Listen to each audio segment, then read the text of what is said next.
রমজান মাসে রোজা রাখছে কিন্তু বাবা ফিতরা আদায় করে না, কি করে নাই? আরে কথা কি করে নাই? রমজানের মুবারকের পরে এটা ঈদ, কিন্তু ঈদের নাম ঈদুল ফিতর, এটার নাম কি?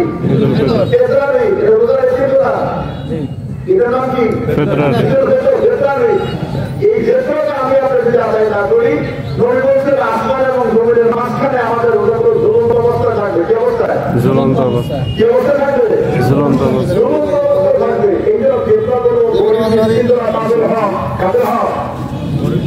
গরিব মিসকিনরা তাদের হক, তাদেরকে ফিতরাগুলো দ্রুত গতিতে দিয়ে দিতে হবে। তাহলে আমাদের রোজাগুলো আল্লাহ পাকের দরবারে গ্রহণীয় হবে, আল্লাহ পাকের দরবারে কবুল হবে।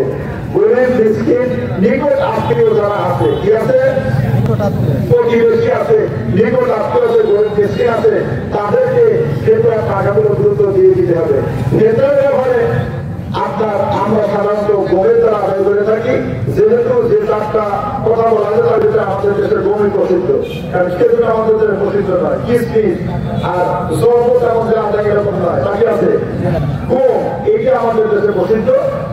মাস্টার আইন হলো যিনি যে জায়গায় বসবাস করেন, যিনি এই বসবাস করেন এরিয়া প্রসিদ্ধ যে বাজার, তারপরে আমরা এখানে বসবাস করি, আমাদের এখন ডাক্তার হাট আর তোমার হাট এরিয়াত আছে, কি বল? আর কথা বলে আমরা যে জায়গায় বসবাস করি আমাদের তো এই চারটা হাতে বলবো বলো না, পার্শ্ববর্তী যে বাজারগুলো প্রসিদ্ধ হবে সেখানে বাজারগুলো হিসাব করে ফিতরাগুলো আদায় করতে হবে। তাতে আমি কয়েকদিন আগে যেটা হিসাব করেছি, আমাদের মোটামুটি বছরে ন্যূনতম হলে 85 টাকা ফিতরা দিতে হবে। কথা বুঝতে পেরেছেন? এর চাইতে উপরে যে যত বেশি দেন সমস্যাই ভালো। আমি কি বোঝাতে পারছি? 85 টাকার কম দেওয়া যাবে না, 85 টাকার কম দেওয়া যাবে না, যাবে না। তার চাইতে বেশি যে যত দিতে পারেন সমস্যা নাই, 100, 200, 500, 1000, 2000 সমস্যা নাই। কারণ এটা রমজান মাস, তাহলে আপনার ফিতরার যেটা হিসাব এইটার পরে বাকি যে টাকা দানের ভিতরে সেটা গণ্য হয়ে যাবে। জোরে বলি সুবহানাল্লাহ। কথা কিছু বোঝা গেল? এই জন্য ন্যূনতম হলেও যেটা আছে 85 টাকা করে ফিতরা আদায় করতে অনেকের বাড়িতে সক্ষম হবে, টাকা পয়সা আমাদের মেলা বেশি আছে তাও নয়। কথা বুঝতে পেরেছেন? এই জন্য ফিতরার হিসাবগুলো আমাদেরকে হিসাব করে বলে দিতে হয়। যারা বেশি দিতে পারবেন তারা দিবেন, সমস্যা নেই। তবে 85 টাকা চাইতে কম ফিতরা আদায় করবেন না, প্রতি কেবল কম ফিতরা আদায় করবেন না, কম পক্ষে পৌঁছে দেবেন। এখন 2-1 টাকা কম দিলে তো হবেই না, এটা মোটামুটি কাউন্সিল হিসাব আমরা করি না, আমরা এটা বেশি করে হিসাব করে বলা হয়। কাউন্সিল হিসাব করলে তো অসুবিধা, কারণ যদি 1 পয়সা যদি কম হয় ভিতর থেকে, 1 পয়সা 1 পয়সা যদি হিসাবের থেকে কম হয় ভিতরে হবে না, বেশি হলে কোনো সমস্যা নাই। কথা কিন্তু বোঝা গেল? এই জন্য গরিব যারা আছে, প্রতিবেশী গরিব এবং আত্মীয় স্বজন যারা আছে তাদের ভিতরে বন্টন করতে হবে।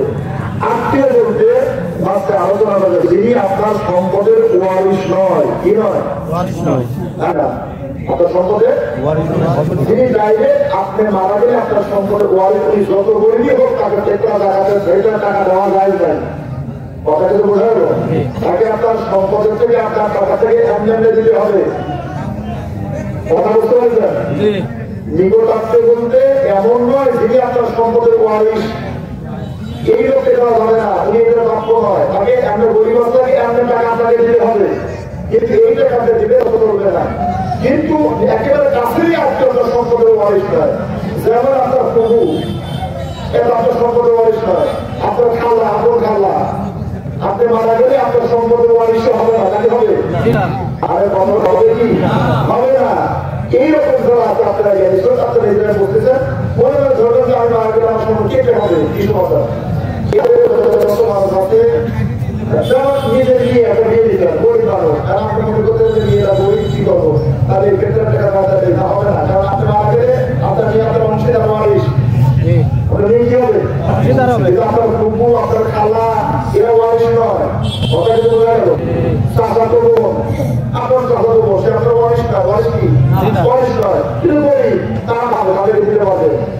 এই টাকাগুলো দেওয়ার সময় আপনাদের এদের ক্ষেত্রে এরকম বলা হয় না, আপনি দেবেন আপনি দিয়ে দেন, আপনার নিয়ে আপনার ভিতরে আছে।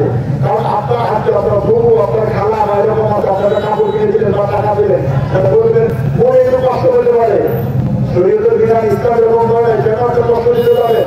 আপনার মনে দিয়ে আপনার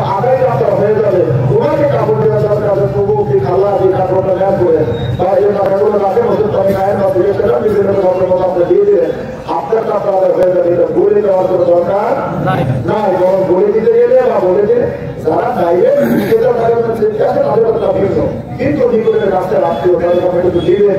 এটা বলে মনে কষ্ট পান, যেহেতু আপনার সম্পর্ক মালিক আর আপনার খুব আপনার খেলা তাদের খুব ওই ভেতর টাকা নয়, টাকাটা টাকা না মনের ভিতরে নেওয়া নেবে, কিন্তু কি বলে কষ্ট পাবে। ইসলাম এটাও বলে নাই যে আপনি তাদের কষ্ট দেন, দুঃখ কষ্ট দেন, এটা বলা হয় নাই। কারণ আপনি আপনার নিয়ে আপনার ভিতরে আপনার আদায় হয়ে যাবে, আর ওনাকে ওনার মতো আপনি দিয়ে দেন, সমস্যা নাই।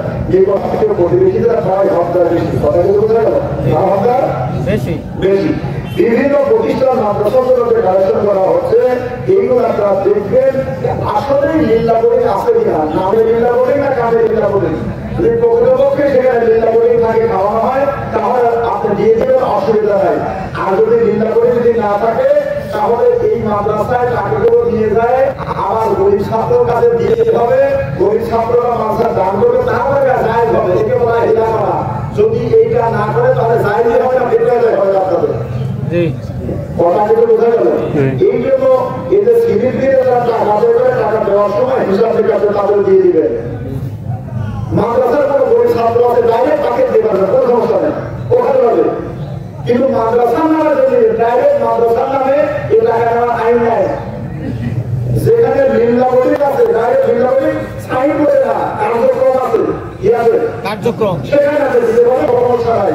কিন্তু লিল্লাবলি যদি প্রকৃতপক্ষে না থাকে আর আপনার এই টাকাগুলো এভাবে যদি আপনি দিয়ে থাকেন তাহলে আপনার ক্ষেত্রে আদায় হবে না।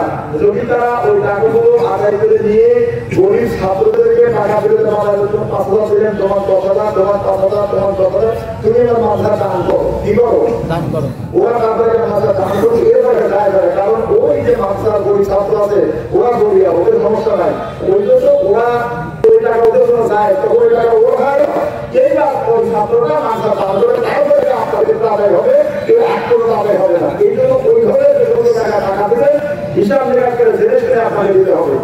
কথা যদি বোঝা গেল, প্রতিবেশী গরিবকে দিলেন, কোনো হিসাবের দরকার নাই, আপনি বন্ধ করে হিসাব দেখার দরকার না, সমাধানে হয়ে যাবে, সমস্যা নাই।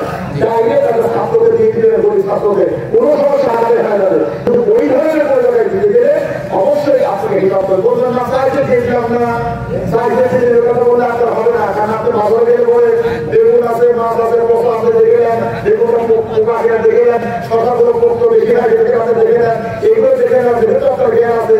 আর এই দিকে আপনি সাইডও দিয়ে দিবেন, আর আপনি বলে দিবেন যে সাইডে দিয়েছি, কোনো কথা হবে না। কথা কি বোঝা গেল? রমজান মোবারকের পরে 6টা রোজা আছে, কয়টা? নবী বলেছেন এই 6টা রোজা আমাদের তাদের একটানা রাখতে পারে, ভেঙে ভেঙে রাখতে পারে। তবে মা বোন যারা আছে তাদের রমজান মাসে যে কয়টা রোজা বাড়তেছে এইগুলো পুরো আপনারা পরিচয় করতে পারবে। কথা কিন্তু বোঝা গেল? আর এই 6টা রোজা সবার কাছে ভিতরেই করতে হবে। উত্তম হলো ভেঙে ভেঙে করা। উত্তম কি? আমরা আধারটা রাখলে 2 দিন লাগবে না, তারপরে আবার রাখলে আমার 3 দিন লাগবে, আবার এইভাবে ভেঙে ভেঙে উত্তম। তবে মা বোন ওনাদের যেগুলো বাড়তেছে এইগুলো সবার কাছে আগে বলে দেওয়ার পরে এগুলো করতে পারবে। পুরুষরা আছে তাদের এই 6টা রোজা একত্রেও করতে পারবে, ভেঙে ভেঙে করতে পারবে। তো ভেঙে ভেঙে করাটা উত্তম, একত্রে করা যায়, সমস্যা নাই। রাসূল বলছেন রহমতুল্লাহ আলাইহি নবী বলেন এই 6টা রোজা আমার উম্মত যারা করলো তারা যেন গোটা একটা বছরই রোজা রাখবে, কি গোটা 1 বছর তারা যেন রোজা থাকবে। কারণ সুবহানাল্লাহ, আল্লাহ একে দেওয়া দিবে, কত দিবে? এই জন্য এই রমজান মোবারকের ইজ্জতের বরকতের খাতিরে সবাই তাদের 6টা রোজা রাখলে তার গোটা 1 বছর তারা রোজা রাখবে। কয় বছর? 1 বছর। আল্লাহ পাক আমাদের সকলকে